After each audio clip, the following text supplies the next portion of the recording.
सूरह तूर में अल्लाह ताला ने फरमाया है, और were they created by nothing, और were they the creators of themselves, और did they create the heavens and the earth, rather they are not certain. उनको कुछ मालूम ही नहीं। अगर आप गॉड में मानना चाहते हो सिर्फ एक सेल के अंदर देखो, मतलब अगर आप जो है खुदा को मानना चाहते हो, आप ये कहना चाहते हो कि आपको अपने अंदर भी झांकने की ज़रूरत नहीं है, सिर्फ आपके बॉडी के एक हिस्से के करोड़वें हिस्से के अंदर भी अगर आप झांक लोगे तो आप जी खुदा को ढूंढ सुभान बैठोगे। अल्लाह जी। सुभान अल्लाह, सुभान अल्लाह।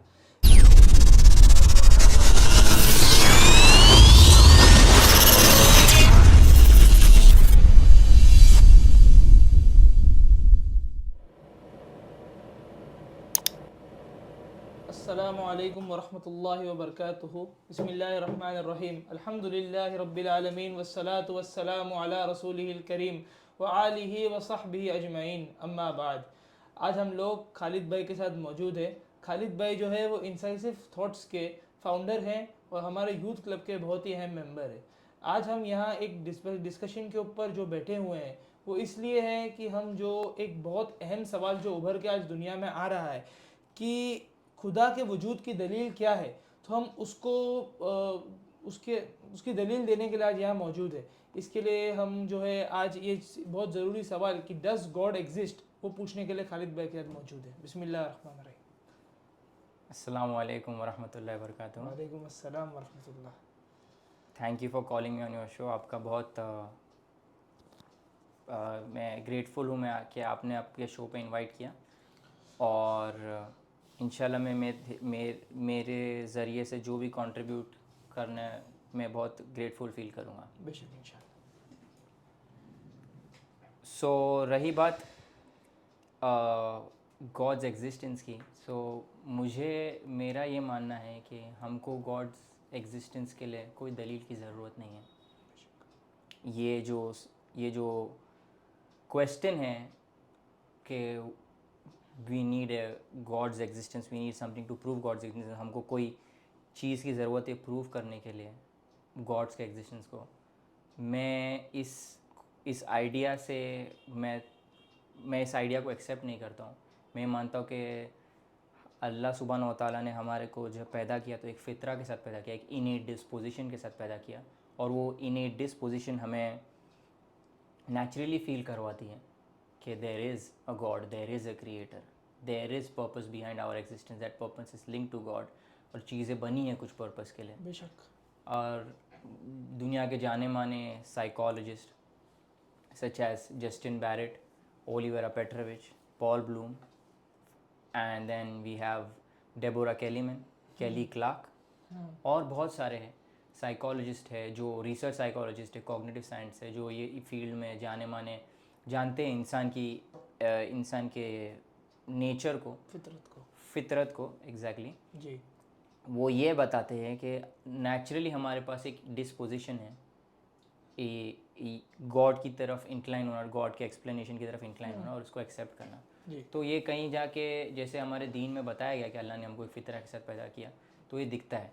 तो हमारा जो फ़ितरा है वो सिर्फ गॉड्स के एग्जिस्टेंस को हमको इंक्लाइन नहीं करता इसकी तरफ, बहुत सारी दूसरी चीज़ें जो हम नेचुरली फील करते कि ऐसी दुनिया फंक्शन करती है, इसको हम सेल्फ एविडेंट ट्रूथ्स भी कहा करते हैं। जैसे कि आप अभी आप रियलिटी का एग्जिस्ट करने को आप कभी क्वेश्चन करोगे? नहीं, कर ही नहीं सकते। क्यों नहीं करोगे?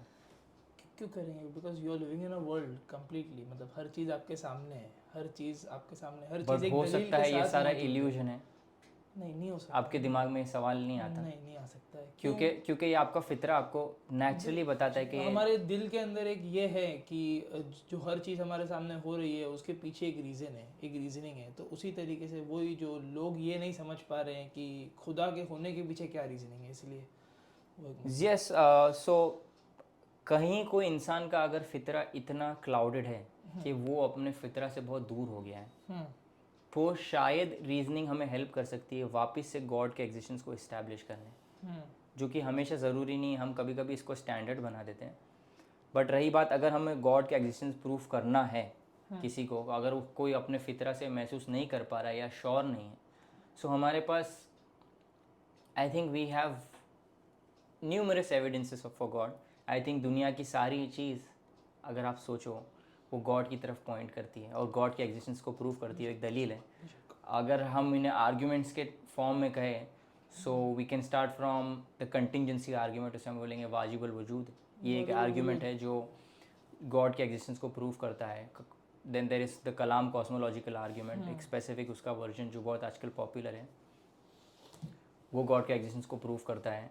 Arguments from the applicability of mathematics, argument from order and design in nature, argument from fine tuning, argument from finitude and specificity, ये भी एक आर्ग्यूमेंट है। अगर मैं यहाँ बोलते जाऊँ तो बहुत सारे arguments. Argument from the emergence of language, argument from rationality, argument from consciousness.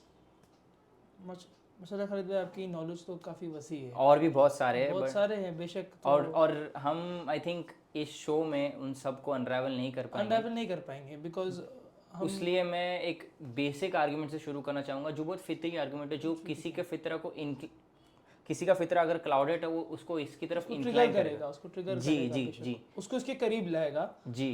पर ह्यूमन फितरा, जैसा आपने बोले कि आपको मेरा दिल तो ये बेशक मानता है कि हमारा एक खुदा है और रब हक है, बेशक हमारा रब अल्लाह है और अल्लाह हमारे लिए एक हक है और हमारा रब है। पर लोगों के पास ये दिल में फितरत होने के बावजूद भी लोग ये सारी चीज़ें झुटला देते हैं। जो आज दुनिया के अंदर द पॉपुलेशन ऑफ एथियस्ट, जो एथिज्म इतना बढ़ रहा है, वास्ट तरीके से बढ़ रहा है और काफ़ी ऑल ओवर द वर्ल्ड, कोई एक कंट्री को आप नहीं पकड़ सकते हो, काफ़ी नेशंस के अंदर ये स्प्रेड हो गया है। तो ये नास्तिक लोग का सवाल आपको बार बार आएगा कि आपकी फितरत होने के बावजूद भी ये खुदा का होना झुटला देते हैं। तो इसके ऊपर एक दलील देना बहुत ज़रूरी है। तो ये सवाल है कि अगर कोई नास्तिक आपसे ये पूछे कि खुदा की वजूद की दलील दो, या मेरे को आप ये प्रॉपरली प्रूव करो कि गॉड एग्जिस्ट और अल्लाह एग्जिस्ट करते हैं, तो आप इसके ऊपर क्या जवाब देंगे? जी, मैं बहुत बेसिक से शुरू करना चाहता हूँ बिकॉज आई थिंक कुछ चीज़ें अननेसेसरीली कॉम्प्लेक्स कर देती हैं इन चीज़ों को। सो जैसे कि फॉर एग्जांपल उस इंसान, जैसे कि कोई इंसान अगर आपसे ये पूछ रहा है तो आप उसको एक बहुत बेसिक सा सवाल पूछें, जैसे हम नेचुरल फंक्शन करते हैं। जैसे कि फॉर इंस्टेंस ये एक स्विस नाइफ है। अगर फॉर एग्जांपल ये जो नाइफ है, ये अगर आपको ऐसी नाइफ एक जंगल में या एक डेजर्ट में आप फॉर एग्जांपल ट्रैवल कर रहे हैं और आपको ऐसी पड़ी दिखेगी, तो आप क्या कंक्लूड करोगे? कि कोई इंसान यहाँ आया होगा और उसके पास से गिर गई होगी, वो इधर छोड़ के, मतलब बेशक मतलब गिरी गई होगी, he must have forgotten it over here. हम ये तो नहीं कंक्लूड कर सकते कि ये मतलब हर चीज़ मिलावट करके अचानक से बन गया, तो इंसान ही इसको छोड़ के गया। क्यों आप ऐसे करोगे? क्यों आपने इसके पीछे का, ये स्पेसिफिक नाइफ के पीछे का पास्ट तो देखा नहीं है अपनी आंखों से?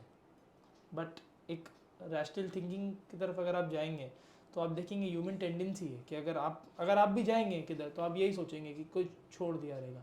तो उसी तरीके से कि हमको यही है कि ये चीज़ ऑटोमेटिक तो बन नहीं सकती है, इसका बाहर प्लास्टिक का है, मेटल का है, अंदर इसका मेटल है, इसको शार्प करना है, तो ये ऑटोमेटिकली तो नहीं होगा। जी जी, कोई छोड़ के गया है तो जी जी जी। सो अगर यही थिंकिंग को आप और आगे ले जाएं, जैसे कि अब ये छोटी सी नाइफ है जिसमें बस एक छोटा सा एक मेटल का आई मीन एक शेप दिया हुआ है, जिसको हम ऑब्वियसली नाइफ बोलेंगे। प्लास्टिक का एक आउटर लेयर है, उस पर कुछ लिखा हुआ भी है। ये हमें इतना कंक्लूजन पे ले आता है, ये बेसिक सी चीज़ हमें कंक्लूड पे ले आएंगी कि नहीं, इसका कोई बनाने वाला होगा। बेशक। उसी तरह से आप ये जो कैमरा यूज़ कर रहे हो, अगर कैमरा आपने देख लिया तो आप क्या कहेंगे कि वो आप ये सोच पाएंगे कि वो for instance forces of nature से, हैज़ार्ड ऑफ नेचर, चांस और रैंडमनेस से कैमरा खुद क्रिएट हो गया और खुद रिकॉर्ड कर रहे हैं? मुमकिन नहीं है जी। इसका कोई बेशक बनाने वाला है और इसको पूरी तरीके से फॉर्म किया गया है, कई पार्ट्स को मिला के इसको बनाया गया है जी, और एक कॉम्प्लेक्स प्रोसीजर को फॉलो करके इसको इसका काम पूरा करने के लिए इसको बनाया गया है। जी जी जी जी। तो अगर हम कैमरा की बात करें तो कैमरा आपको और ज़्यादा इसकी तरफ इंक्लाइन करेगा कि नहीं, ये खुद से नहीं हो सकता? यस, 100%। अब मैं आपसे एक और सवाल करना चाहूँगा कि इंसानों ने आज तक की सबसे ज़्यादा कॉम्प्लेक्स चीज़ क्या बनाई होगी, या one of the most complex thing that human beings have ever created? Satellites और जी तमाम आप बोल ऐसी सकते हो चीज़ें हैं जो सैटेलाइट्स है, आप फॉर एग्जांपल इस फ़ोन को ले सकते यस, हो, ये फ़ोन भी बहुत आर्टिफिशियल कॉम्प्लेक्स है। इंटेलिजेंस जो आज इंसानों ने ही बनाई है, जो इतनी हाई और एडवांस लेवल पे पहुंच गई है कि तमाम काम जो इंसान से तेज़ करने के लिए एआई काम आ रहा है, तो वो भी एक जी काफ़ी कॉम्प्लेक्स प्रोसीजर से बनी है। तो वो भी एक इसमें काउंट होती है कि this is the most complex thing that is made by humans. जी जी जी जी। जी सो मैं आपसे ये सवाल करना चाहूँगा कि ये सबसे ज़्यादा कॉम्प्लेक्स चीज़ है, जैसे कि अभी हमने कुछ एग्जांपल्स ले लिए, जैसे कि एक फ़ोन हो गया, आपने एआई का एग्जांपल दिया। फैक्ट्रीज भी बहुत कॉम्प्लेक्स होती है। एक 100%। फैक्ट्रीज या तो फॉर एग्जांपल हमने जो हाइड्रॉन कोलाइडर बनाया सर्न में, उसमें हम्म बहुत सारे इंसानों की सालों की मेहनत, सालों की प्लानिंग लगती है, तब जाके वैसी कोई चीज़ बनती है। अब ये जो कॉम्प्लेक्सिटी है जो इंसानों ने बनाई है और जिसमें इतना एफर्ट लगा, अगर हम इंसान हम हमारे अंदर ही देखें कि हम क्या चीज़ से बने या हम क्या प्रोसेस से हमको ऊपर वो वाले ने बनाया। हज़ारों गुना ज़्यादा कॉम्प्लेक्स कोई भी दुनिया या मैनमेड चीज़ से।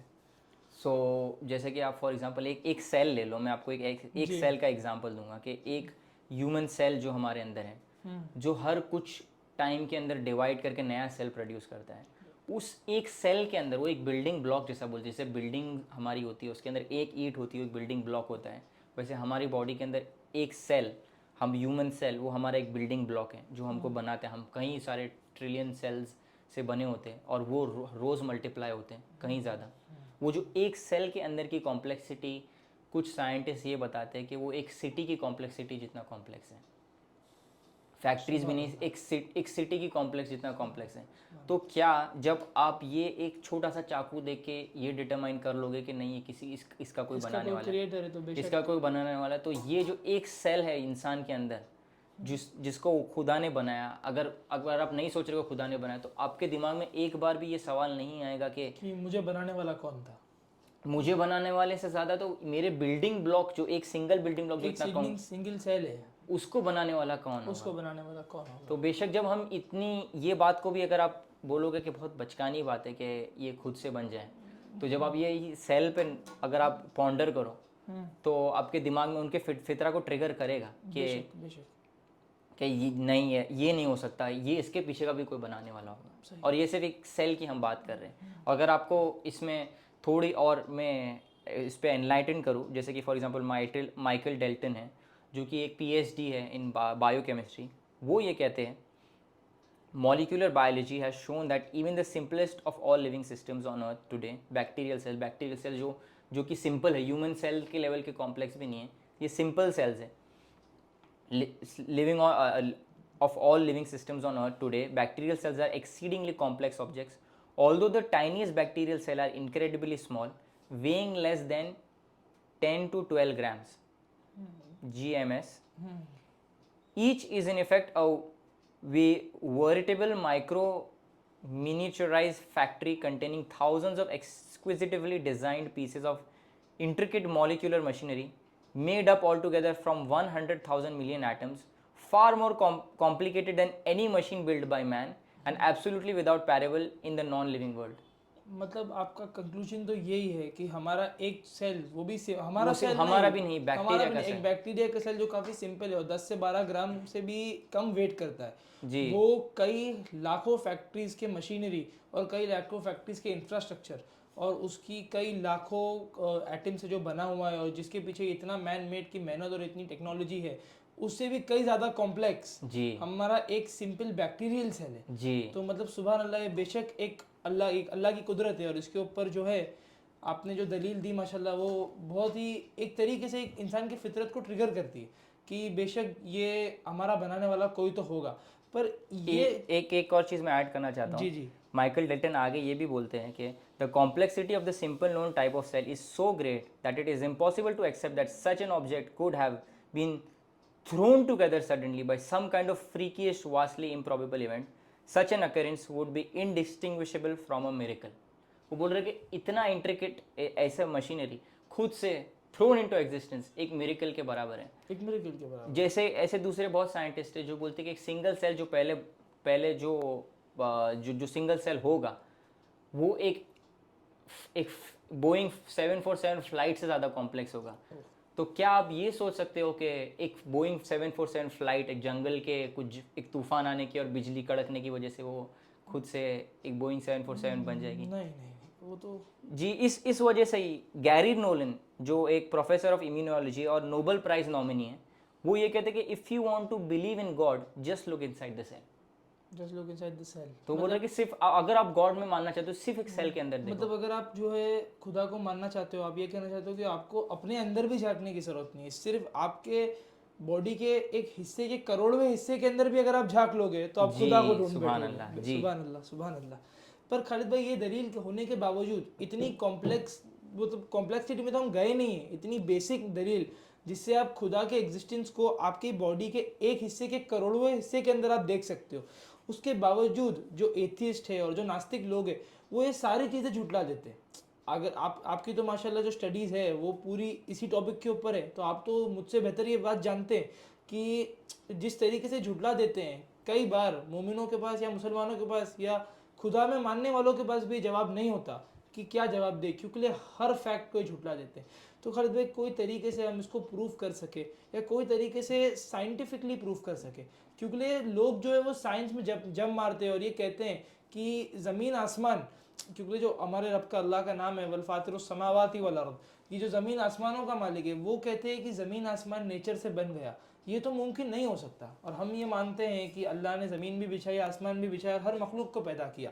तो इसके ऊपर आप थोड़ी रोशनी डालें कि साइंटिफिकली किस तरह हम इसे प्रूव करें कि खुदा मौजूद है और खुदा हक है। जी जी, तो कई मैं ये सोचता हूँ कि इसमें दो बातें हैं, हम वन बाय वन दोनों को टैकल करेंगे। जी सबसे पहले तो अगर कोई इंसान इस तक उसका फितरा इस हद तक क्लाउडेड हो गया है कि वो ये बेसिक सी बात को भी डिनाई कर रहा है जी जी, और कोई और पॉसिबिलिटी के ऊपर अधेयर करने की कोशिश कर रहा है, तो उसको उसके एक्सप्लेनेशन कितना अब्सर्ड है वो समझाने की बहुत ज़रूरत है। बहुत बहुत ज़रूरत है। जैसे कि हम यही लोग रहते हैं या कुछ हद तक कुछ लोग रहते हैं जो इंटेलेक्चुअलिज्म में बहुत मानते हैं। वो मानते हैं कि नहीं, हम बहुत रैशनल है ह्यूमन हम बींग्स, बहुत रैशनल है जी। हम बहुत रैशनल है और हम बहुत स्मार्ट हैं, हम बहुत कुछ कर सकते हैं। और कुछ हद तक कुछ लोगों के अंदर इसका एरोगेंस भी होता है। एरोगेंस भी होता है, वो हर चीज़ की ग्राउंड रियलिटी निकालने जाते हैं पर बिना कोई बेसिस के। तो जी जी, वो तो एक अलग बात हो गई, बट वो ये मानते हैं कि नहीं, हमारे पास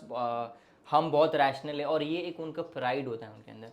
तो आपको ये समझाने की बहुत ज़रूरत है कि आपका और हम सब मिल के जितनी भी हमारी नॉलेज है, जितनी भी हमने फॉर इंस्टेंस कलेक्ट की है नॉलेज, और उसको हम यूज़ करते हैं अपनी टेक्नोलॉजीज़ में वगैरह वगैरह, उसका हम बहुत प्राउड फील करते हैं कि हमने फ़ोन जैसी चीज़ बनाई, हमने फॉर एग्ज़ाम्पल एक एयर कंडीशन जैसी चीज़ बनाई, हमने व्हीकल्स बनाए। उसको आप एक बार कंपेयर करवा दो, खुद अल्लाह ने क्या चीज़ें बनाई है उससे। जैसे कि फॉर एग्ज़ाम्पल एक ह्यूमन हैंड है, ह्यूमन हैंड इतना कॉम्प्लेक्स है कि कोई भी मशीन उसको पूरी तरह से मिमिक नहीं कर पाती। अब पूरे इंसान मिल के अगर ह्यूमन हैंड बनाने की कोशिश करे एग्जैक्टली जैसा वो है, उसको वो कॉपी नहीं कर पाती। और यही इसमें से कुछ लोग हैं जो ये कहेंगे, जो बहुत प्राइड फील करते हैं अपने इंटेलिजेंस पे, वो ये कहते हैं कि ये बाय नेचर बाय चांस हवाओं और ये नेचुरल प्रोसेसेस की वजह से ये हाथ बन गया। तो आप ये बोल रहे हो कि ये हाथ जो नेचुरल प्रोसेसेस की वजह से कुछ टाइम देने के बाद बन गया, और आप अपनी रैशनैलिटी यूज़ करते जिसको आप बहुत प्राइड करते हो, इसको कॉपी नहीं कर सकते? नहीं कर सकते। और बेशक इसके ऊपर अल्लाह का चैलेंज भी कुरान के अंदर लिखा हुआ है कि तुम Exactly. एक मक्खी का पर बना के दिखाओ। मक्खी वो बना के challenge है, दिखाओ, एक या मक्खी का पर, मक्खी भी नहीं, एक मक्खी का पर बना के दिखाओ। मैं पर छोड़ दो, यू कैन नॉट मेक, आप करोड़वा हिस्सा भी नहीं बना के दे सकते मक्खी का। तो साइंस, इनका जो हर चीज़ है ये साइंस से रिलेट करने जाते हैं। तो आपने जैसा बताया कि ये हाथ इतना कॉम्प्लेक्स है, तो इसके ऊपर आप थोड़ी साइंटिफिकली भी थोड़ी और रोशनी डालें कि साइंटिफिकली खुदा को किस कदर हम प्रूफ करेंगे। जी, आपका जो दूसरा सवाल था वो भी बहुत अहम था, मैं अभी उस पर आता हूँ। जो आपने कहा था कि साइंटिफिकली कैसे प्रूव करें, और रही बात ऑब्जेक्शंस की, तो ये भी एथियस्ट लोग कहना चाहेंगे साथ में कि हमने, जैसे आपने बोला कि कायनात वजूद में कैसे आई या दुनिया अर्थ वजूद में कैसे आई, क्योंकि ये नेचुरल प्रोसेसेस है, तो नेचुरल प्रोसेसेस की वजह से हो गया, तो हम उनको कैसे प्रूफ करें कि नहीं है, इसके पीछे खुदा है। और ये बहुत अहम सवाल है। अगर इसमें आप एक डिस्टिंक्शन समझ जाओ तो आई थिंक बहुत सारी चीज़ें क्लियर हो जाएगी बिकॉज ये कैटेगोरिकल एरर है, इसको हम कैटेगोरिकल एरर कहेंगे। साइंस एज अ फील्ड वो सिर्फ आपको मैकेनिज़म्स एक्सप्लेन कर सकता है चीज़ों के, वो ये चीज़ कैसे फंक्शन करती, इसके पहले क्या था, इसके अंदर क्या है, वो सिर्फ वो देख के बताएगा कि इसके पहले का प्रोसेस क्या था, उसके पहले का प्रोसेस क्या था। जैसे एलियट सोबर है, जो फिलोसोफर्स ऑफ साइंस से जाने माने, वो कहते हैं कि science is restricted to that which observations can solve, which means that science as a method, science एक डिसिप्लिन है, बेसिकली एक एंटरप्राइज है जो रिस्ट्रिक्टेड टू जो फिजिकल चीज़ें उनकी तरफ, जो टैंजिबल चीज़ें उनकी तरफ, और सिर्फ वो उनके प्रोसेसेस और उनके मैकेनिज्म्स को एक्सप्लेन करता है, उसके प्रायर मैकेनिज्म से। हाँ, मतलब एक चीज So- का पीछे का स्टेज बताता है। सो एक्सप्लेनेशन सिर्फ मैकेनिज्म नहीं होते, दो तरह के एक्सप्लेनेशन होते हैं चीज़ों के। One is an explanation from mechanism, और we can also call it an explanation of कैफियत, कहते हैं हम उसको उर्दू में, कैफियत, उर्दू में कैफियत मैकेनिज्म। कहते हैं।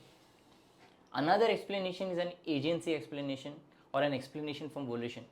ये वर्ड्स आपको टफ लग रहे होंगे बट बहुत सिंपल है। बेसिकली एक एक्सप्लेनेशन होता है जो विल की तरफ से होता है, वो पर्पस ड्रिवन होता है, या आप बोल सकते हो उसको रीजनिंग के साथ होता है, नॉट स्पेसिफिकली रीजनिंग बट इंटेंशनैलिटी के साथ होता है, इंटेंशन के साथ होता intention के है, साथ और एक मैकेनिज्म होता है। ये दो चीज़ों में फ़र्क करना बहुत ज़रूरी है।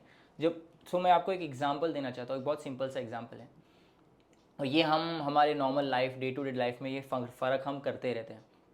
जैसे कि फॉर इंस्टेंस आप मेरे किचन में आओगे और आप मुझे ये पूछोगे कि खालिद भाई वाटर बॉईल क्यों हो रहा है किचन के स्टोव पे, तो मैं आपको ये नहीं कहूँगा, नॉर्मल इंसान ये आपको नहीं कहेगा कि बिकॉज वो काइनेटिक एनर्जी जो उस ऑक्सीडेशन प्रोसेस से ट्रैवल कर रही है, वाटर मॉलिक्यूल्स उसकी वजह से विग्रस हो रहे हैं, और वाटर मॉलिक्यूल्स विग्रस होने की वजह से उनका स्टेट चेंज हो रहा है, उनके बॉन्ड्स ब्रेक हो रहे हैं, मॉलिक्यूलर बॉन्ड्स ब्रेक हो रहे हैं, और वो लिक्विड स्टेट से गैस स्टेट में कन्वर्ट हो रहे हैं। मैं आपको ये नहीं बोलूँगा, नहीं बोलोगे क्यों आप, मैं अगर बोलूँगा तो आप सोचने लगोगे कि ये क्या बात कर रहे हो ये आप। क्या बात कर रहे मैं आपको बोलूँगा कि फॉर इंस्टेंस वाटर इसके लिए बॉयल हो रहा है क्योंकि मैं चाय बना रहा हूँ आपके हो, लिए चाय और बनाओ मेरे लिए। आपके और मेरे लिए, जी जी, सो ये जो एक्सप्लेनेशन था, जो मैंने पहला एक्सप्लेनेशन दिया, वो एक्सप्लेनेशन मैकेनिज्म की तरफ से वो था, मैकेनिज्म की तरफ से था। और जो दूसरा एक्सप्लेनेशन था वो एजेंसी एक्सप्लेनेशन था, और एक्सप्लेनेशन फ्रॉम वोल्यूशन था, वो एक इंटेंशनैलिटी वाला था। तो हम ये डिफरेंस करते हैं, हम जो खुद एजेंसी वाले बींग्स हैं, हम दो टाइप के एक्सप्लेनेशन समझते हैं कि कुछ चीज़ें ऐसी होती है, जैसे कि फॉर एग्जांपल मैंने आपको फॉर इंस्टेंस कुछ पैसे ट्रांसफ़र किए जी पे से, सो आप ये नहीं कि आप मुझे थैंक करोगे, आप जीपे के प्रोसेस के अंदर जो एल्गोरिदम था जिसकी वजह से आपको पैसे ट्रांसफ़र हुए और आपके अकाउंट में पैसे ऐड हो गए, उसको थैंक नहीं करोगे क्योंकि वो प्रोसेस था, बट वो प्रोसेस के पीछे जो एजेंसी थी वो मैं था, वो आप थे, बराबर। बट कोई भी डिनाई कर सकता है, बोल सकता है कि नहीं खालिद ने आपको पैसे नहीं दिया, वो आपको तो पैसे दिया है इस प्रोसेस ने, इस मैकेनिज्म ने आपको पैसे दिया है, जी, जबकि मैं इसके पीछे था। जबकि आप इसके पीछे थे। सो इस चीज़ को अगर आप समझो, सो जो दुनिया के अंदर बहुत सारी चीज़ें इन प्रोसेसेस की वजह से हुई, और साइंस का मकसद है इन प्रोसेसेस को बयान करना, डिफाइन करना। और अल्लाह जब फरमाते फॉर इंस्टेंस कुरान के अंदर के बारिश देने वाले वो है, या हमको ये सारी चीज़ें देने वाले वो है, तो ये एक्सप्लेनेशन फ्रॉम एन एजेंसी है, वो बता रहे हैं कि ये सारे मैकेनिज्म्स के पीछे की एजेंसी वो है। हाँ, मतलब हर चीज़ के ऊपर कंट्रोल उनका है, और जो जैसी तरीके से अगर कोई पूछता है कि बारिश कैसा होगी, तो साइंटिफिकली एक जवाब आप मुझे क्या दे सकते हैं कि वाटर सीज और ओशंस के अंदर बॉयल हुआ, क्लाउड्स फॉर्म हुआ, एक्सेट्रा। वो लंबा एक प्रोसेस है, पर आपका मानना और आपका कहना, हम सबका मानना बेशक, और आपका कहना ये है कि इसके ऊपर कुदरत रखने वाले अल्लाह सुब्हानहू व तआला है, पर इसको और सिंपलर फॉर्म के अंदर, जैसे कि अपन तो सिंपलेस्ट कर दिए, पर लोगों का सवाल और लोगों के डाउट को क्लियर करने के लिए और सिंपलर फॉर्म के अंदर हम जा सकते हैं, तो उसके अंदर जी। सो मैं एक्चुअली इसमें और ऐड करना चाहता हूँ कि जब ये कोई इंसान को क्लियर हो जाएगा कि इस दो तरह के एक्सप्लेनेशन होते हैं, physical explanation and explanation from वोल्यूशन। अब इन दो एक्सप्लेनेशन में अगर हम डिफरेंसेस पता कर लें, so most of the arguments, most of the जो ऑब्जेक्शंस होते हैं एथियस्ट के, जो बोलते हैं कि नहीं ये तो नेचुरल प्रोसेस की वजह से होता है, या वो नेचुरल की प्रोसेस की वजह से होता है। जैसे कोई एथियस्ट आके ये बोले कि नहीं हमको पता चला कि जो दुनिया है वो तो वजूद में आई इन गैसेस के, ग्रेविटी और गैसेस की वजह से, तो वो तो एक मैकेनिज्म बता रहे हैं। जब अल्लाह बोल रहे कि वो बनाने वाले, तो वो उसके पीछे की एजेंसी है। अब जब आप इस बात पे गौर करें, तो आप अगर इसी एग्जाम्पल को और पीछे लेते जाएं, तो first physical state of the universe भी एक बात होगी, जो कि जब जो पहला स्टेट ऑफ द यूनिवर्स होगा, जो पहला मैकेनिज्म का प्रोसेस का पहला पार्ट होगा, उसके पीछे का क्या एक्सप्लेनेशन होगा? ये थोड़ा टफ है एक्सप्लेन समझने के लिए। आपने मुझे सिंपल बोला था, बट मैंने एक स्टेप आगे लिए वो। जी सो जो first physical state of the universe के प्रायर स्टेट क्या होगा, वो तो एक एक्सप्लेनेशन ऑफ वोल्यूशन ही हो सकता है जी। अगर यूनिवर्स का जो पहला फिजिकल स्टेट था उसके पीछे कोई फिजिकल स्टेट है ही नहीं, उसके पीछे कोई मैकेनिज्म ही नहीं, क्योंकि मैकेनिज्म को पहला पार्ट है, तो उसके पहले क्या होगा? उसके पहले एक्सप्लेनेशन ऑफ वोल्यूशन ही हो सकता है। मतलब किसी ने विल किया होगा, या किसी की विल पे वो मैकेनिज्म वजूद में आया होगा। जैसे आपने डोमिनोज की गेम खेली है कभी? हाँ, वो डोमिनोज को आप करते हो ऐसे जी सजाते हैं, उसके बाद जब वो एक चीज गिरती है तो वो तो उस वजह से प्रोसेस शुरू होता है जी। सो जो पहला प्रोसेस का पार्ट है वो शुरू करने के लिए अगर आप बोलोगे कि इसके पीछे एक और मैकेनिज्म था, तो उसको शुरू करने के लिए आपको बोलना पड़ेगा उसके पीछे एक और मैकेनिज्म है, और फिर उसको शुरू करने के लिए आप बोलोगे कि अगर उसके पीछे एक और मैकेनिज्म है, तो इसको इन्फिनिट रिग्रेस फैलेसी बोलते हैं। आप कभी कोई चीज़ को एक्सप्लेन कर नहीं पाओगे, बस एक स्टेप बैक पीछे आप थ्रो करते रहोगे।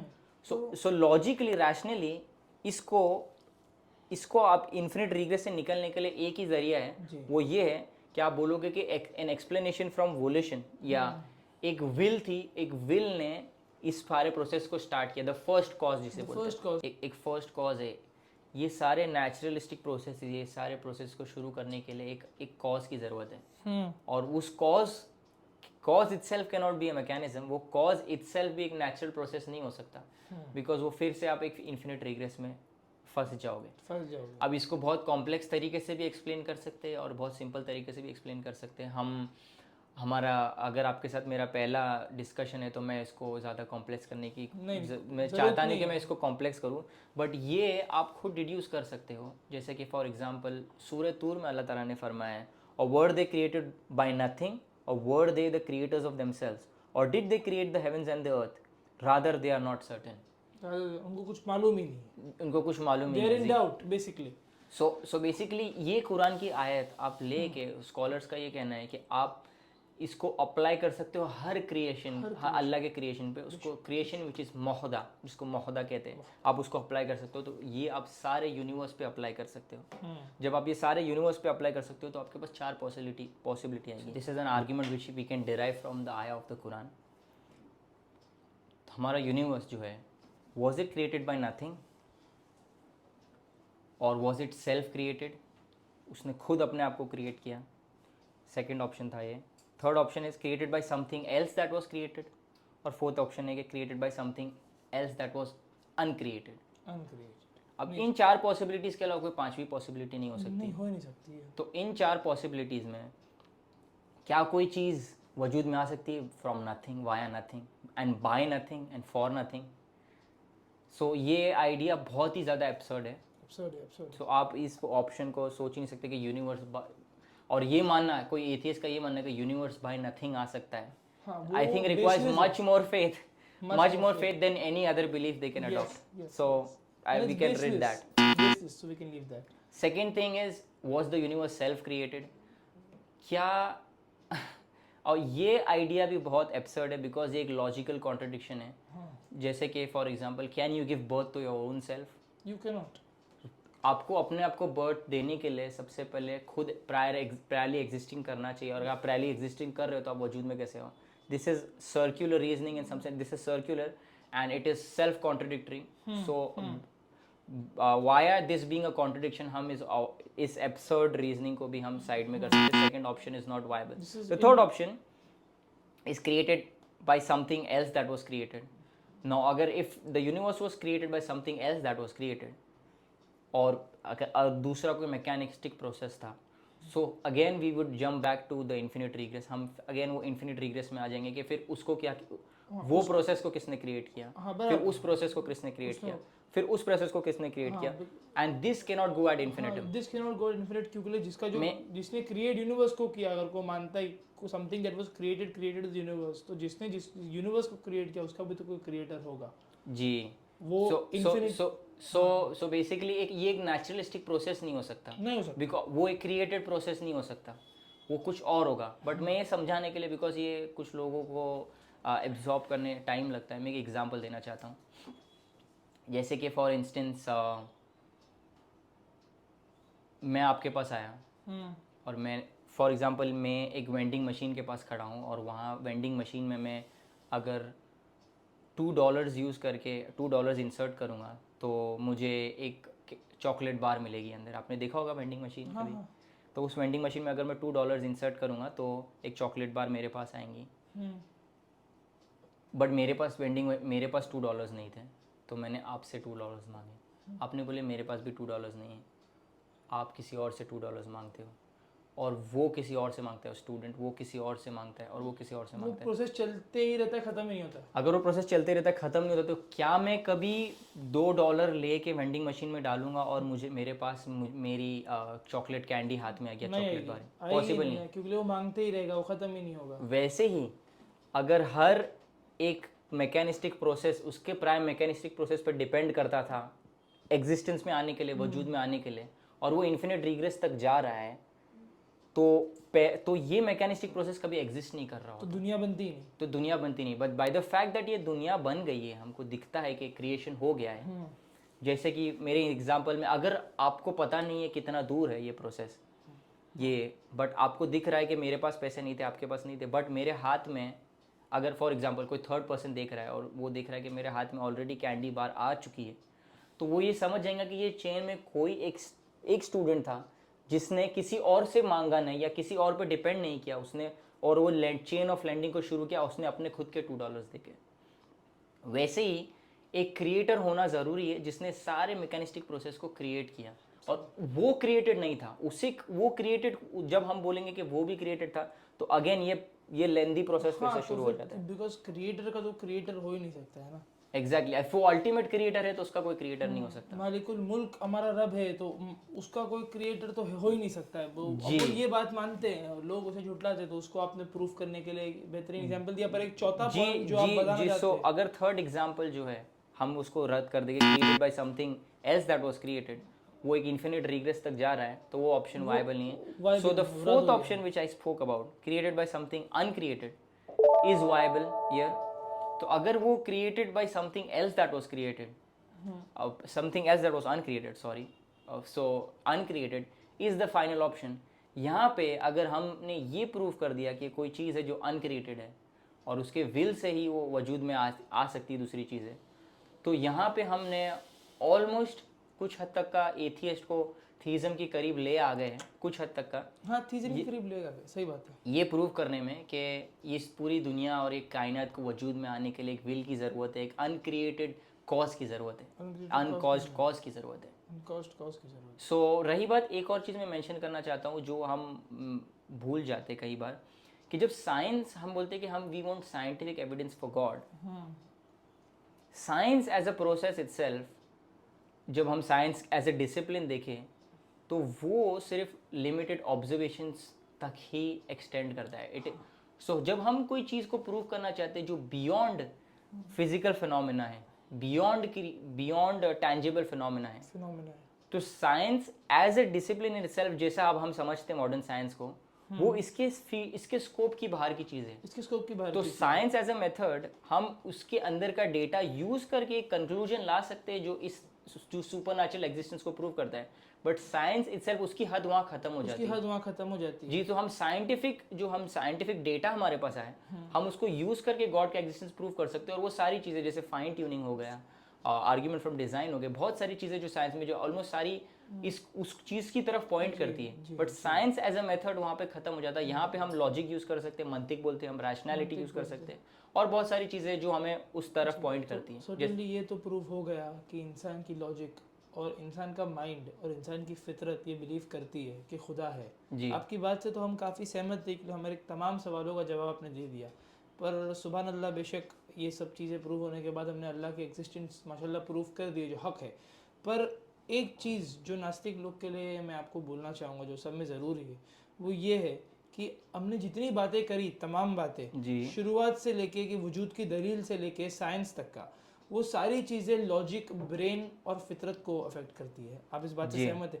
पर हर चीज़ को मनाने के लिए इंसान के दिल को मुतमईन करना बहुत ज़रूरी है। उर्दू में हम कहते हैं कल्ब को मुतमईन होना, और इंग्लिश में कहते हैं कि my heart should be satisfied. तो अपने हार्ट को सेटिस्फाई करने के लिए आपका और मेरा और तमाम लोगों का, तमाम मोमिन मोमिनीन का हार्ट तो सेटिस्फाइड है, दिल सेटिस्फाइड है, पर तमाम लोगों का सवाल ये है कि मैं हर चीज़ कबूल करता हूँ कि खुदा मौजूद है, मेरा दिमाग बोलता है खुदा, पर मेरा दिल नहीं मानता है कि खुदा मौजूद है, इसके लिए मैं खुदा को नहीं मानता।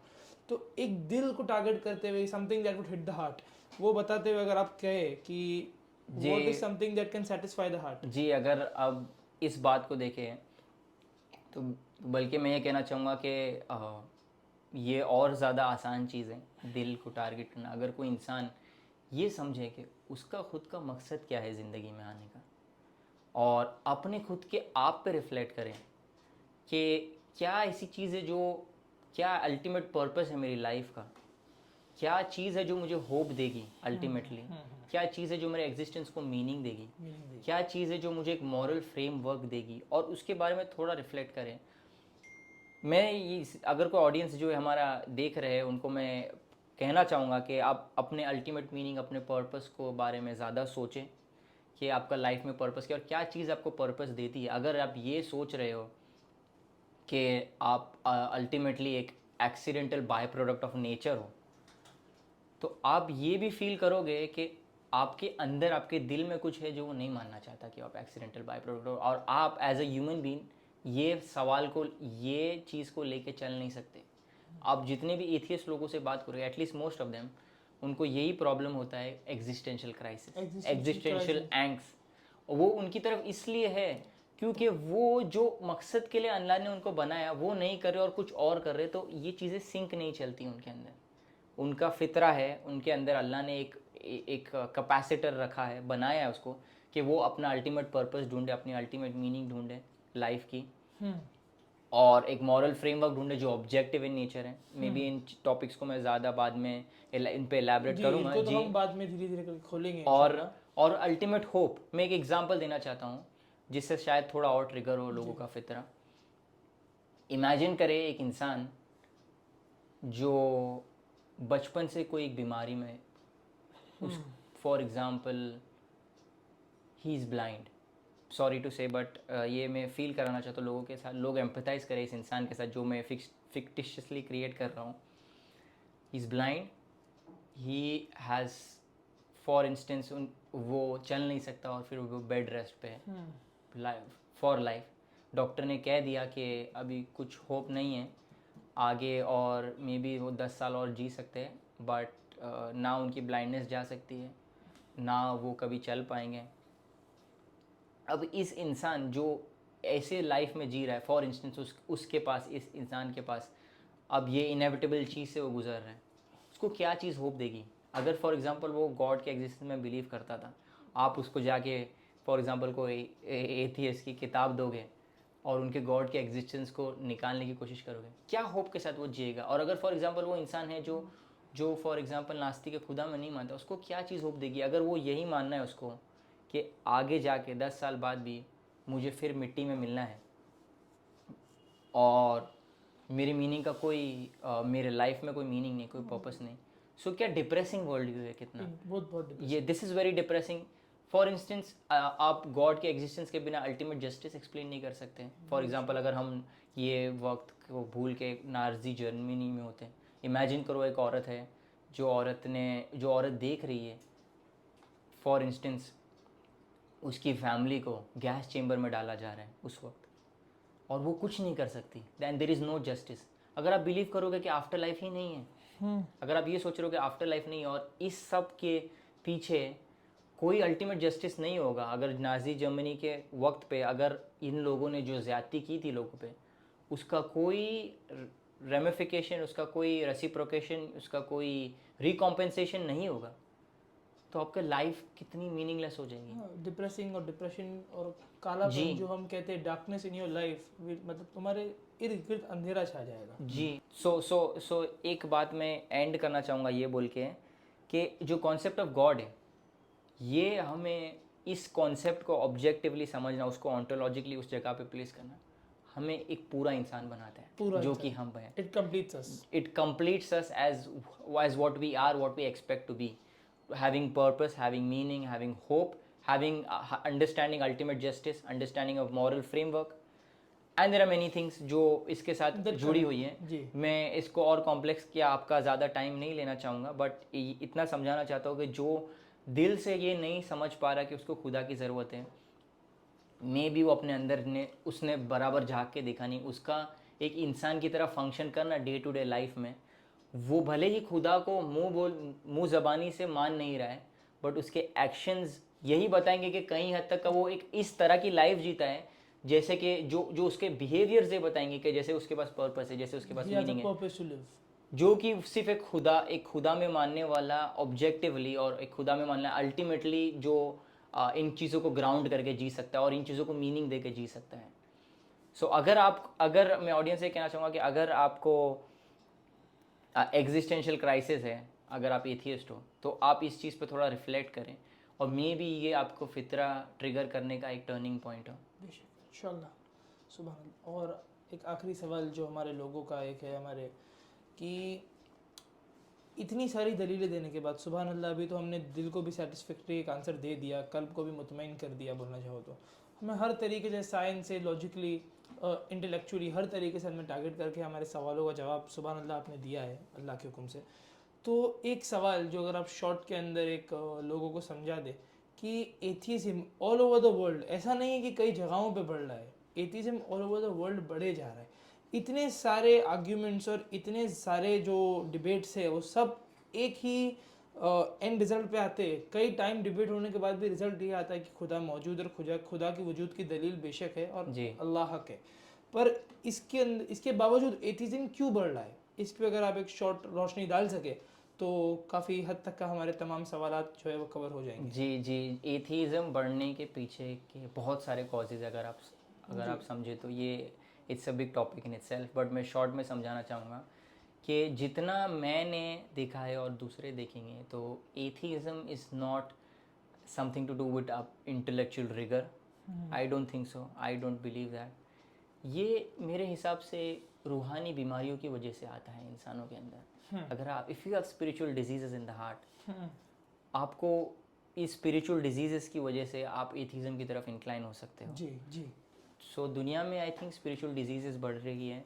Spiritual disease like arrogance, self amazement, may be मैं इन पे थोड़ा बाद में और रिफ्लेक्ट करूँ. ऑस्टेंटेशन, ब्लेमवर्दी जेलसी, ये हमारे कल्ब को, हमारे स्पिरिचुअल हार्ट को इफ़ेक्ट करती है. और जब हमारे स्पिरिचुअल हार्ट कुछ हद तक का इनसे इफ़ेक्ट हो जाता है तो हम we can not see the truth for what it is.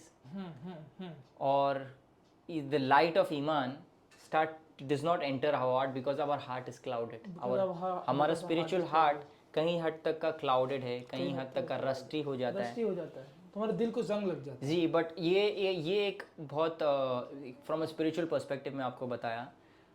And generally अगर आप देखो तो एथीज़म के बढ़ने के रीजंस अगर है तो सबसे पहले तो हम देखेंगे कि जैसे कि लिबरलिज्म जो बढ़ा जा रहा है, liberalism, secularism and these things, जो कि एक इंसान को ये फील करवाता है कि खुदा का existence has nothing to do with my life. क्योंकि अगर आप लिबरलिज्म में इंसान अपनी शहवात, अपने डिज़ायर्स और अपने विम्स को, अपने नफ्स का गुलाम हो जाता है. अब जी, अगर कोई इंसान अपने नफ्स का गुलाम होता हुआ ज़्यादा बढ़ता, उसमें बढ़ावा दे रहा है, सो कहीं जाके एक गॉड में मानना या गॉड के कमांड में मानना एक हर्डल हो जाता है उसके लिए. बिकॉज वो कहीं जाके अपने नफ्स को ultimate obedience, ultimate gratitude, ultimate love दे रहा है. तो अल्टीमेट ओबीडियंस अगर किसी का अपने नफ्स की तरफ है तो फिर खुदा के कमांडमेंट्स उसके लिए बीच में एक हर्डल की तरह होते हैं. तो उसके अंदर एक सबकॉन्शियसली ड्राइव आ जाती है उसको निकालने की कि मैं इन प्रॉब्लम्स को या इन हर्डल्स को हटा दूं ताकि मेरे लिए आसान हो जाए बहुत अपने शहवात को वर्शिप करना इन सम सेंस. जी. So this is one reason. और जो कि लिबरलिज्म और सेक्युलरिज्म इसको बहुत ज़्यादा एनहांस कर देते हैं. तो ये एक दूसरे से मिल जाता है एक तरीके. सो इस तरह के कल्चर में रहने से जो हमारे शहवात को हमें बढ़ावा देता है कि हमारे शहवात की तरफ हम बहुत ज़्यादा इंक्लाइन हो जाए. क्योंकि ऑफकोर्स थोड़ा इंक्लाइन तो सब होते हैं. और द पॉइंट इज़ उन्हें अल्टीमेटली हमारा फाउंडेशन बना दें. वो एक प्रॉब्लम की वजह से एथियज्म बढ़ता है. बढ़ता है. Secondly I would say affluence is also very big cause. इस पे डॉक्टर उस्मान लतीफ़ का बहुत अच्छा आर्टिकल है, मैं रेकमेंड करूँगा। Affluence is basically becoming rich. For instance अगर हम कुछ साल पहले देखें तो इंसान सारे बहुत कंफर्टेबल लाइफ नहीं जीते थे, उनकी लाइफ में बहुत तकलीफ होती थी। आज जैसे फॉर एग्जांपल हम एक डिस्कशन रिकॉर्ड करके कोई किसी के दुनिया के कोई भी पार्ट से ये हमें देख सकता जी, है। हर कोने से कोई देख सकता है। तो पहले ये नहीं हो पाता था। पहले सिर्फ एक पानी को कलेक्ट करने के लिए लोगों को कितने डिस्टेंस ट्रैवल करना होता हज़ारों था। किलोमीटर, हज़ारों नॉट नहीं, बस हज़ारों, 100 किलोमीटर, नॉट और 100 भी बोलो, क्वाइट फ्यू बट बहुत किलोमीटर्स। ज़्यादा। सो पॉइंट ये आ जाती कि जितनी हमारी लाइफ कंफर्टिंग होते जा रही है उतनी हम हमारे आप को सेल्फ सफिशिएंट मानने की सेल्फ सफिशिएंट समझ रहे हैं। और जितना हम हमारे आप को सेल्फ सफिशिएंट समझ रहे हैं, हमें खुदा के ऊपर डिपेंड होने का रीज़न यूजलेस लग रहा है। बिकॉज हम इतने सेल्फ सफिशिएंट हो रहे हैं, हमारे पास एफ्लुएंस है, तो हम प्रोटेक्टेड ज़्यादा फील करते हैं हम। ये भी एक रीज़न है कि लोगों के अंदर एफ्लुएंस बढ़ता है। तो एफ्लुएंस की बढ़ने की वजह से not necessarily but most of the time spiritual diseases enhance हो जाती है, जैसे एरोगेंस और सेल्फ अमेजमेंट बढ़ जाता है। तो अगर कोई इंसान बहुत ज़्यादा एरोगेंट हो रहा है, बन रहा है, तो वो नहीं चाहेगा कि वो कोई और चीज़ पर डिपेंड करें। ये एक रीज़न हो सकता है एथिज्म का बढ़ना। इसके अलावा आई थिंक एथिज्म का बढ़ना would also be with the increase of scientism and scientism in some sense. New technologies and stuff. Not necessarily new technology, but scientism basically एक बिलीफ है कि लोग साइंस को, जैसे कि मैंने समझाया था, साइंस एक लिमिटेड एंटरप्राइज है, बट लिमिटेड एंटरप्राइज को नहीं समझ के लोग साइंस को कुछ हद तक का हर चीज़ की एक बैकिंग, हर चीज़ के पीछे का एक मकसद, ट्रूथ का एक अल्टीमेट ट्रूथ का source and the only source of truth मानने लगते हैं, which itself is not scientific and which is an unscientific claim. जी, इस वजह से एथिज्म काफ़ी बढ़ता बड़ा है, जी। इस वजह से। और इसी तरह बहुत सारे रीजंस है एथिज्म के बढ़ने के। बट एक बार मैं बोलना चाहूँगा, जैसे मैंने उस बात पे फोकस किया था कि एथिज्म एक रूहानी बीमारी है। ज़्यादातर it is more to do with psychology, it is more to do with emotions of people. जैसे कि फॉर एग्जांपल मिसोथीज़म, एथिज्म शुरू होता है, कुछ रिसर्च ये भी बताती है कि एथिज्म मिसोथीज़म से बहुत रिलेटेड और इंटरलिंक्ड है और कनेक्टेड है। मिसोथीज़म बेसिकली ये बिलीफ है गॉड को हेट करना। कुछ हद तक का कुछ लोग अगर अपनी लाइफ में ट्रॉमा से गुजरते हैं और उनको वो ट्रॉमा को सही मीनिंग देने नहीं आता, या उनके साथ कोई हादसा हुआ या कुछ हुआ है, तो वो गॉड को इवेंचुअली हर चीज़ के लिए ब्लेम करना शुरू कर देते हैं। और इसकी वजह से हेटरेड गॉड की तरफ बढ़ने से वो एथिज्म की तरफ इंक्लाइन होते हैं। So misotheism is a very big cause. इसके ऊपर मैं स्टडीज़ में भी लिंक कर सकता हूँ, जी, जी, जो कि ये बताती है कि कई बार ये रिसर्च पता चली थी कि जो एथियस्ट है कई सारे, वो एक्चुअली गॉड को हेट कर रहे, जो कि मानते नहीं कि गॉड एग्जिस्ट करता है, बट फिर भी उनको हेट कर रहे हैं। तो ये कैसे हो सकता है? इसके लिए क्यों एक साइकोलॉजिकल टेंडेंसी हेटरेड गॉड की तरफ है। मैं ये नहीं बोलूँगा कि सब एथियस्ट ऐसे, बट कुछ में ये पाया जाता है। कुछ में पाया जाता है। So misotheism is a big cause and misotheism कहीं जाके आता है हमारे पास्ट ट्रॉमा और पास्ट इवेंट्स जिसको हम सही मीनिंग नहीं दे पाते उस वजह से। टेस्ट्स, वो एक इस वजह से भी एथिज्म आम होता है। One another thing is hedonism. हम लाइफ को क्या नज़रिए से देखते हैं। अगर हम लाइफ को यही मकसद से देख रहे हैं, जैसे मैंने पहले एक्सप्लेन किया कि नहीं, हमारे शाहवात को, मेरे प्लेजर्स को हमको जितना भी है गेन करना। हिडनिज्म की वजह से एथिज्म बढ़ता जाता है, बिकॉज वो ये सारे कॉन्सेप्ट्स को, ये सारे रिस्ट्रिक्शंस को, एक रिस्ट्रिक्टेड लाइफ जीना नहीं चाहते लोग। जी, जी, जी। जबकि ऑब्वियसली इसके ऊपर भी रिसर्च है कि कुछ हद तक का रिस्ट्रिक्शंस लाइफ में आना हमारे लिए अच्छा है। अच्छा।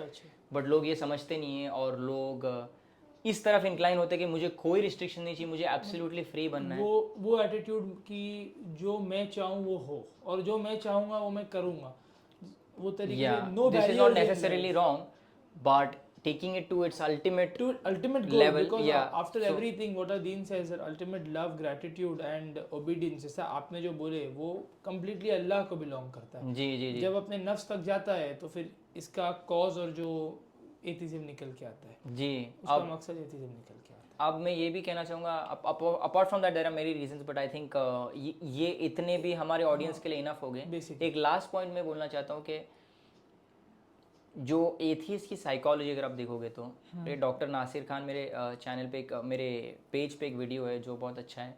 जो एक्सप्लेन करता है, डॉक्टर नासिर खान ये एक्सप्लेन कर रहे थे कि जो उन्होंने वो बेसिकली एक डिबेट देख रहे थे जिसके अंदर एथियस्ट और थीइस्ट डिबेट कर रहे थे, और एथियस्ट ने पूछा कि आपके पास क्या एविडेंस है, क्या दलील है गॉड के एग्जिस्टेंस को प्रूव करने के लिए। जो थीइस्ट है वो उसने कुछ थोड़ा साइकोलॉजिकल एंगल से इसको उसने पूछा एथियस्ट से कि किस तरह का प्रूफ मैं आपको दूंगा तब आप खुदा में मानने लगोगे। तो वो एथियस्ट ने कहा कि अगर गॉड मेरे सामने आएंगे, मेरे से बात करेंगे, तो मैं मान जाऊंगा कि गॉड है। तो जो थीस्ट था उसने ये पूछा कि अच्छा अगर गॉड तुम्हारे सामने आएंगे और तुम्हारे से सामने आके तुमको बोलेंगे तब तुम मानना शुरू करोगे। तो वो एथियस्ट ने कहा कि नहीं, फिर उसने बोला कि नहीं, मैं शायद ये मानूंगा कि मैं हेलुसिनेट कर रहा हूँ या एक डिल्यूजन देख रहा हूँ।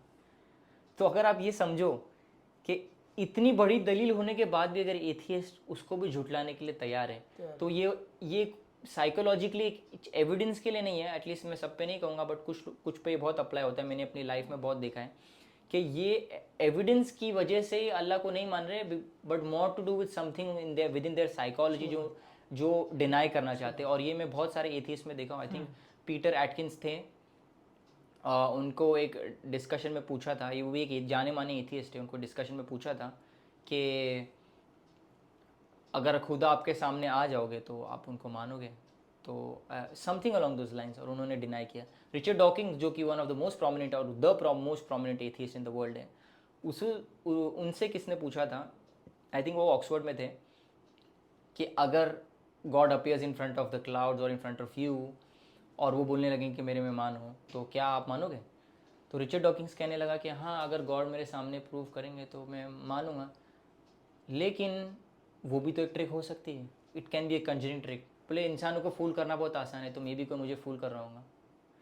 तो वो ये बात बताती है बेसिकली कि ये साइकोलॉजी ऐसी है कि वो जो भी चीज़ें उनको झुटलाने के लिए तैयार है, वो ऊंचे में ऊंचे हक को भी झूठा बताने के लिए राजी जी। और ये बात कुरान एथियस्ट की साइकोलॉजी को कुछ हद तक का बयान करता है, जहाँ पे बताता है कि उनको ये एविडेंस भी दे देंगे कि यहाँ तक कि फरिश्ते भी आ जाए तो भी उसको झुटलाएंगे, बोलेंगे our eyes are getting bewitched in some sense, कि ये कोई एक ट्रिक है, ये कुछ मैजिक है या कुछ है। कुरान की एक आयत का मफहूम ये है कि जब फरिश्ते भी आसमान से उतरने लगे तब भी वो उनको झुटलाएंगे। जी, so this is more to do not with proofs और rationality, it is more to do with spiritual disease that I was talking about. So जो एथियस्ट है या जो एथियज्म की तरफ इंक्लाइन हो रहे हैं, इस बात पे अगर गौर करें, बिकॉज मैंने जब से मैं एथियज्म के साथ डील कर रहा हूँ, ये मैंने बहुत नोटिस किया है लोगों के अंदर, नॉट नेसेसरली सब पे बट लोगों पे अप्लाई होता है। तो इस पे हम अगर फोकस करें तो हम रूट कॉज ऑफ एथियज्म को पकड़ पाएंगे कि root cause of atheism is not actually lack of evidence, ये मैं कहता हूँ, it's more to do with the spiritual disease in the heart, it's more to do with incoherence in our reasoning, it's more to do with our whims and desires, we worshipping our whims and desires, worshipping our nafs। वो जैसे कि एक और psychologist थे जिन्होंने बोला था कि the reason to like why an atheist a person is driven towards atheism is because of self mastery and a need to I'm not paraphrasing him, I'm paraphrasing what he says, मतलब मुझे exact wording याद नहीं है, but a need to involve in a lot of pleasures in some sense। Pleasure मतलब तुम अपने हर नफ्स की हर डिजायर को पूरा करना चाहते हो और तुम उसको अल्टीमेटली वर्शिप करते हो, तो वो तुम्हें एक स्पिरिचुअल डिजीज पे लेके आता है, और वो स्पिरिचुअल डिजीज का अल्टीमेट कॉज तुम्हें एक एथियस्ट बनाना होता है। सो इसको सही तरीके से ट्यून करने के लिए ये समझना ज़रूरी है कि the being that is worthy of worship is not your own desires but Allah subhanahu wa ta'ala who created you and sustains you every time। अल्लाह सुब्हानहू व तआला, अल्लाह वो जिसने आपको क्रिएट किया, आपका खालिक, आपका मालिक, आपका रब, वो वर्दी है आपके अल्टीमेट ग्रैटिट्यूड, आपका अल्टीमेट लव, आपके अल्टीमेट ओबीडियंस, ना कि आपके ओन शहवात, आपके ओन डिजायर्स, आपके ओन विम्स। अगर ये हम समझ ले, आई थिंक सो हमारा discussion is more than enough to conclude our discussion for today. आज के लिए बहुत है। जज़ाकल्लाह खालिद भाई, आपने तमाम सवालों का जवाब तो हमें दे दिया, और अल्लाह के हुक्म से तमाम लोगों तक ये मैसेज इंशाल्लाह पहुंच जाए तो बेहतरीन होगा, और आगे तमाम टॉपिक्स के ऊपर और तमाम सवालात के ऊपर हमारे डिस्कशंस जारी रहेंगे। और इस डिस्कशन को यहाँ एंड करते हैं और दुआ करते हैं कि अल्लाह तमाम लोग को हिदायत अता फरमाए। जज़ाकल्लाहु खैरन फॉर कॉलिंग आमीन बिरहमतिका या अरहमर राहिमीन। सुभान रब्बिका रब्बिल इज्जति अम्मा यसिफून व सलामुन अलल मुरसलीन वल्हम्दुलिल्लाहि रब्बिल आलमीन।